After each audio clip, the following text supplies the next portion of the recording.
കൃത്രിമ ബുദ്ധിയുടെ സഹായത്തോടെ പുതിയ വൈറസുകളെ രൂപകൽപ്പന ചെയ്ത് പരീക്ഷിച്ച് ശാസ്ത്രജ്ഞർ. ആന്റിബയോട്ടിക്കുകളെ പ്രതിരോധിക്കുന്ന മാരക ബാക്ടീരിയകൾക്കെതിരായിട്ടുള്ള പോരാട്ടത്തിൽ ഒരു പുതിയ പ്രതീക്ഷ നൽകുന്നതാണ് ഈ ഗവേഷണം. അമേരിക്കയിലെ സ്റ്റാൻഫോർഡ് സർവകലാശാലയിലെ ഗവേഷകരുടെ നേതൃത്വത്തിലാണ് ഈ പഠനം നടത്തിയത്. ബാക്ടീരിയകളെ മാത്രം ലക്ഷ്യമിട്ട് നശിപ്പിക്കുന്ന ബാക്ടീരിയോഫേജ് എന്ന വൈറസുകളെയാണ് AI ഉപയോഗിച്ചുകൊണ്ട് രൂപകൽപ്പന ചെയ്തിരിക്കുന്നത്.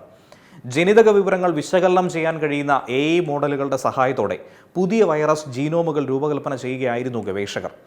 ലാബിൽ നടത്തിയ പരിശോധനയിൽ ശക്തമായ ആന്റിബയോട്ടിക്കുകളെ പോലും പ്രതിരോധിക്കുന്ന ഈക്കോളി ബാക്ടീരിയകളെ ലക്ഷ്യമിട്ടുകൊണ്ട് ഇവ വിജയകരമായി തന്നെ പ്രവർത്തിച്ചുവെന്നാണ് ഇപ്പോൾ പഠനത്തിലൂടെ കണ്ടെത്തിയിരിക്കുന്നത്.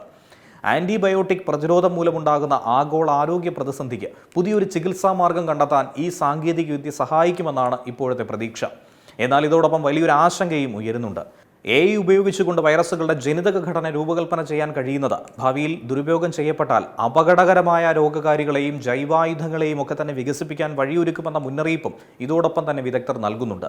ഒരേ സമയം ഗുണവും അതിലുപരി വലിയൊരു ദോഷവും ഇതിന് പിന്നിലുണ്ട് എന്ന് സാരം. ഈ പഠനത്തിൽ മനുഷ്യരെയും മൃഗങ്ങളെയും സസ്യങ്ങളെയും ബാധിക്കുന്ന തരത്തിലുള്ള അപകടകാരികളായിട്ടുള്ള വൈറസുകളുടെ ജനിതക വിവരങ്ങൾ AI പരിശീലനത്തിൽ നിന്നും ഒഴിവാക്കിയിരുന്നുവെന്നാണ് ഗവേഷകരുടെ വിശദീകരണം.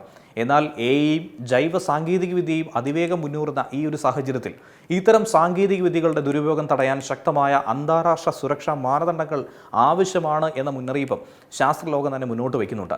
അതായത് AI നിർമ്മിച്ച വൈറസുകൾ ചികിത്സാ രംഗത്ത് പുതിയ വാതിൽ തുറക്കുമ്പോൾ അതേ സാങ്കേതികവിദ്യ തന്നെ വലിയ ബയോസെക്യൂരിറ്റി വെല്ലുവിളിയായി ഉയരുന്നു എന്ന് സാരം. ഏറ്റവും പുതിയ വാർത്തകളും വിശേഷങ്ങളും വിരൽ തുമ്പിലറിയാൻ Zee മലയാളം ന്യൂസ് എല്ലാ ഡിജിറ്റൽ പ്ലാറ്റ്ഫോമുകളിലും ലഭ്യം.